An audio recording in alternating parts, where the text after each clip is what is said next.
205 রানের বিশাল সংগ্রহ করে জিততে পারল না সিলেট। 6 বল হাতে রেখে 8 উইকেটে জিতে গেল রংপুর রাইডার্স। সিলেটের প্রথম ম্যাচে টসে জিতে বোলিং করার সিদ্ধান্ত নেয় রংপুর রাইডার্স। প্রথমে শুরুটা ভালোই হয় রংপুরের। 4 ওভার 5 বলের সময় দলীয় 47 রানে হারাতে হয় ব্যাটিং মুন্সিকে। তারপর শুরুটা ভালোই করেছিল রনি তালুকদার, কিন্তু ব্যক্তিগত 54 রানে মাহাদির বলে হয়ে ফিরে যেতে হয় তাকে।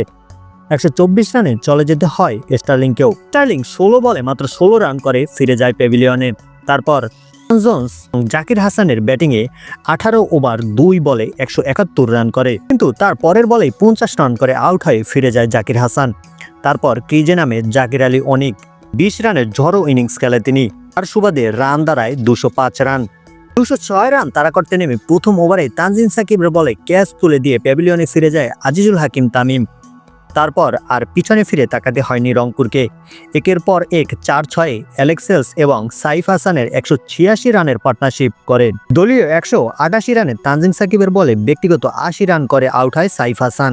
সেলসের 56 বলে 113 রানের বিশাল ইনিংসের কারণে 6 বল হাতে রেখে ম্যাচ জিতে যায় রংপুর।